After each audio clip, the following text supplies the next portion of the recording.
திருக்குறளில் சமுதாய உரிமைகள் முனைவர் மு. மணிமாறன் முதுகலை ஆசிரியர் அரசு ஆண்கள் பெண்கள் பள்ளி சூழல். முன்னுரை.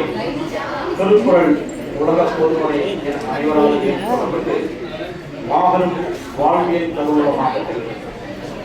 மனிதன் செல்ல வேண்டிய நேர்மையான வழிகளை, கடைபிடிக்க வேண்டிய வாழ்வியல் நெறிகளை, முறைகளை எடுத்துரைக்கும் நூலாக திருக்குறள் சிறந்து வருகிறது. திருக்குறள் மனித உரிமைகளை கூறும் விதத்தில் சிறப்பு பெற்று விளங்குகிறது. அவை அனைவரால் ஏற்றுக்கொள்ளக்கூடியனவாகவும் அமைந்துள்ளன. திருக்குறள் எடுத்துரைத்துள்ள சமுதாயவியல் உரிமைகள் குறித்து ஆராய்வதே கட்டுரையின் நோக்கமாகும். மனித உரிமைகள் அமைதி, சுதந்திரம், நீதி என்ற பொது நலன்கள் உலகெங்கிலும் நிலைநிற்கிறோம்.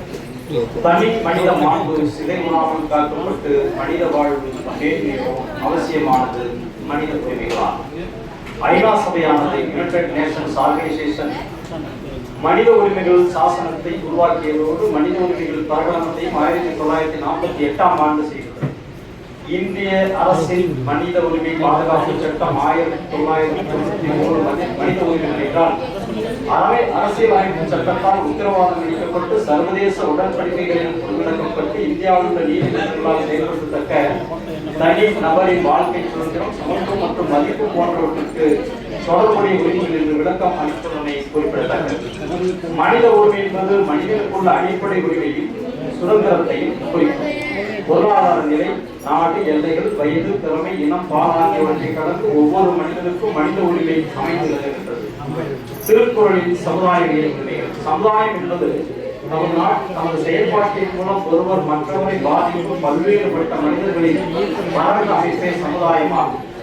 திருக்குறள் பலாயிரம் ஆண்டுகளுக்கு முன்பே தம் சமுதாயத்திற்கு தேவையான உரிமைகள் பற்றி எழுத்தாளர்களை இக்கட்டுரை எடுத்துரைக்கிறது. திருக்குறளில் வாழ் உரிமை, உணவு உரிமை, கொடுங்கோன்மை எதிர்க்கும் உரிமை, உணர்வுகளை மதிக்கும் உரிமை, எழுத்துரிமையும் பேச்சுரிமையும் நீதி பெறும் உரிமை போன்ற சமுதாய உரிமைகள் காணப்படுகின்றன. வாழ் உரிமை உலகில் பிறந்த அனைவருக்கும் வாழ்வின் உரிமை உள்ளது. வாழ் உரிமை என்பது தரமான வாழ்வினுடைய உரிமை எனப்பட வேண்டும். வாழ்க்கை தரம், சுகாதார சுற்றுச்சூழல், தூய்மையான பணியிடம், தேவையான ஓய்வு உள்ளிட்ட அனைத்தையும் உள்ளடக்கியதே வாழ் உரிமையாகும். சர்வதேச மனித உரிமை பிரகடனத்தின் முதல் தெளிவானது எல்லா மனிதர்களும் உள்ளார்ந்த சுதந்திரமான மாண்போடும் உரிமைகளோடும் சமத்துவத்தோடும் பிறக்கின்றன. அவர்களுக்கு அறிவு, மனசாட்சி உள்ளன. எனவே ஒருவருக்கு ஒருவர் சகோதர உணர்வோடும் ஒருவரை ஒருவர் மதித்து வாழ வேண்டியது அவர்கள் கடமையாகும் என்று குறிப்பிடுகிறது. அதை பிறப்புக்கும் எல்லா உயிருக்கும் என 972 என்ற வள்ளுவர் குறளில் உணர்த்தியுள்ளார். பிறப்பினால் எவரும் வேறுபடுவதில்லை, பிறப்பினால் மனிதனை வேறுபடுத்துவதாவது.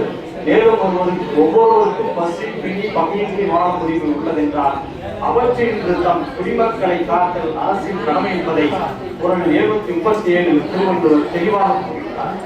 பொருள் வரும் வழிகளை உண்டாக்குதல், கெட்ட பொருள்களை சேர்த்தல், சேர்த்தவற்றை காத்தல், அவற்றை குடிமக்களுக்கு பகிர்ந்து கொடுத்தல் ஆகியவற்றை சிறப்பாக திறன்பட செய்வோனே நல்ல அரசன் என்ற கருத்தை இயற்றலும், ஈட்டலும், காத்த ஒழுத்தலும் வல்லது அரசு என்று வள்ளுவர் கூறுகிறார். மேலும் வாழ்வுரிமை பற்றி குறள் 951, 52, 53, 54, 955 குறள்கள் பேசுகின்றன.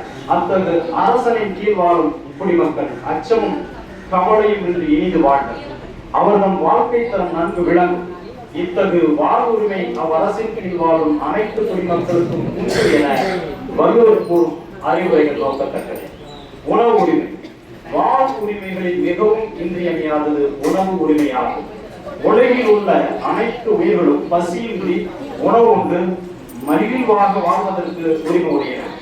மேலும் உலகில் பிறந்த ஒவ்வொருவருக்கும் உணவு கிடைக்க செய்ய வேண்டியது உலகை ஆளுகின்ற அரசாங்கத்தின், சமுதாயத்தின் கடமையாகும்.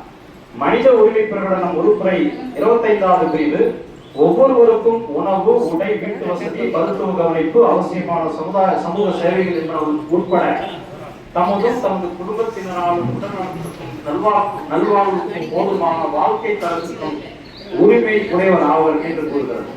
மக்கள் வறுமை பிடிவில் சிக்கி பசியால் இறந்து போகின்ற நிலை வள்ளுவர் காலத்தில் இருந்துள்ளது. இச்சீர்கேட்டினை எண்ணி மனம் விரும்பிய வள்ளுவர் தமது திருக்குறளில் நல்முறவு, இரவு, இரவச்சம் ஆகிய அதிகாரங்களை படைத்துள்ளார். ஒரு சாரார் வளமுடன் வாழும் நிலையை, மற்றொரு சாரார் பிச்சை எடுத்துள்ள நிலை சமுதாயத்தில் நிலவுவதை காண முடிகிறது.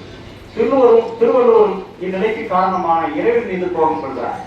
இறந்தும் உயிர் வாழ்தல் வேண்டி பறந்து விடுக உலகை இயற்றியார் குறள் 1062 என்று பிச்சை எடுத்துத்தான் வாழ வேண்டும் என்ற நிலையில் இறைவன் உயிர்களை படைத்திருந்தார். அப்படி படைத்தவனே இந்த உலகிற்கு வந்து பிச்சை எடுப்போரை போல் தானும் அழைத்து தெரிந்து விட்டு போகட்டும் என